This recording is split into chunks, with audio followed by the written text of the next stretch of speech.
कर दिया था नियोजित शिक्षकों को भी, तो उसमें क्या हुआ था 2006-07 से पंचायत और नगर निकायों में बड़े पैमाने पर शिक्षकों की नियुक्ति कराई गई थी। यानी पंचायत समितियों से भी हो रहा था, नगर निकायों से भी हो रहा था। अब उसके द्वारा कुल मिलाकर के अब तक लगभग 3,68,000 नियोजित शिक्षकों की नियुक्ति हुई थी। अब प्रथम चरण में तो 29,000 नियोजित शिक्षकों को परीक्षा पास की है।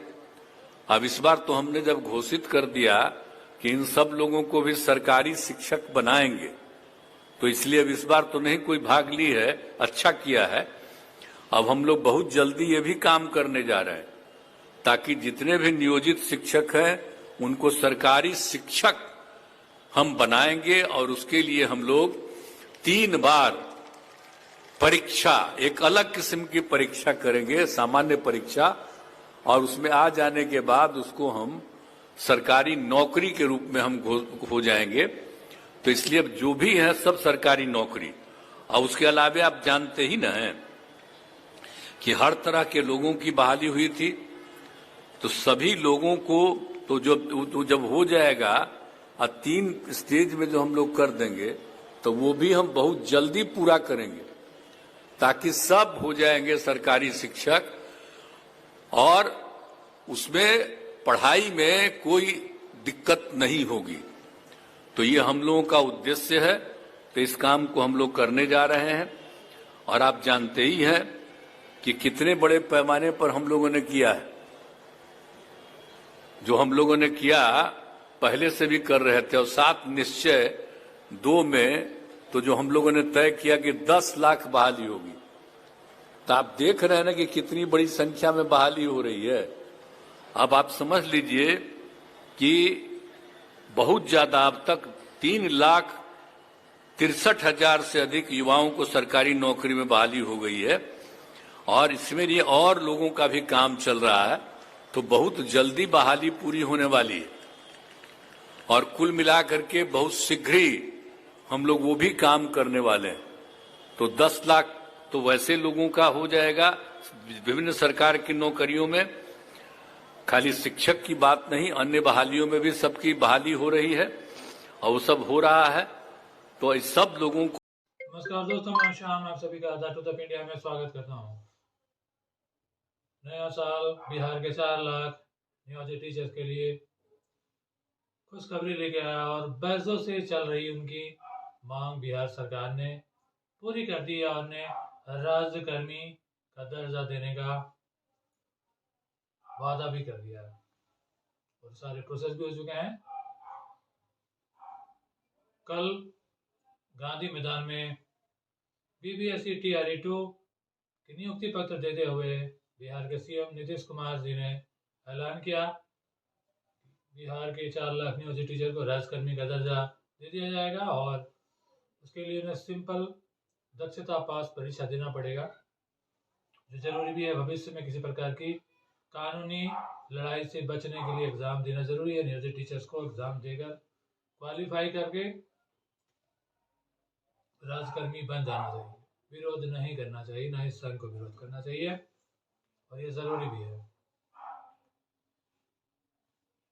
बीपीएससी टीआरई 1 में लगभग 60,000 नियोजित टीचर क्वालिफाई किए हैं। टीआरई 2 में लगभग 40,000। तो दक्षता पास परीक्षा भी आसानी से टीचर्स क्वालिफाई कर सकते हैं, इसमें कोई शक नहीं है। बिहार सरकार की ये बहुत बड़ी स्टेप है, 4 लाख नियोजित टीचर को राज्यकर्मी का दर्जा देना। ये स्टेप बिहार में शिक्षा क्रांति ले आएगी, क्योंकि शिक्षकों का विकास ही देश, समाज और राज्य का विकास। और दूसरी बात, जो नियोजित टीचर बीपीएससी टीआरई 1 और टीआरई 2 में क्वालिफाई हो चुके हैं, वो क्वालिफाई होने के बाद भी ज्वाइन नहीं कर पाए, क्योंकि बिहार सरकार ने टीआरई 1 नियुक्ति पत्र के समय ही नियोजित टीचर को राज्यकर्मी का दर्जा देने की बात कही थी, इसलिए वो ज्वाइन नहीं किए। तो बिहार सरकार को उन नियोजित टीचर्स के बारे में सोचना चाहिए जो बीपीएससी 2 बार क्वालिफाई करने के बाद भी ज्वाइन नहीं किए, क्योंकि उनके पास 20 से 25 साल के पास 15 साल का एक्सपीरियंस था, इसलिए वो छोड़ना नहीं चाह रहे थे, ताकि उनको जॉब कंटिन्यूटी मिले और वेतन संरक्षण भी मिले। तो बिहार सरकार को नया लॉ लाकर बीपीएससी क्वालिफाइड नियोजित टीचर्स को दक्षता पास परीक्षा से मुक्त कर देना चाहिए। अब सबसे बड़ी बात, बीपीएससी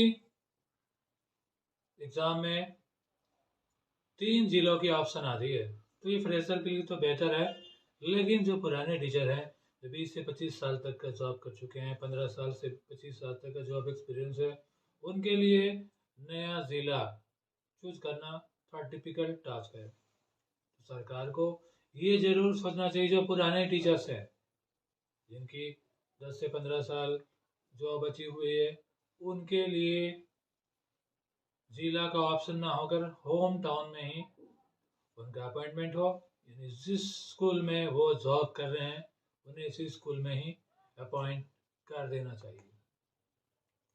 लड़कों को मेल टीचर्स के लिए कुछ हद तक सही भी है, कोई भी जॉब कर सकते हैं, लेकिन फीमेल टीचर्स को दूसरे जिले में पोस्टिंग करना, वो भी रूरल एरिया में बहुत मुश्किल काम है उनके लिए। अभी टीआरई 1 में मैंने देखा ऐसी लेडीज है जो प्रेग्नेंट भी है, उन्हें भी दूसरे जिला में ट्रांसफर कर दिया गया, और नतीजा वो सुबह 6 बजे घर से निकलती है और रात को 9 बजे घर पहुंचती है। बिहार सरकार को इसके लिए जरूर सोचना चाहिए। Thank you so much. आप अकेला अपना व्यूज जरूर दें।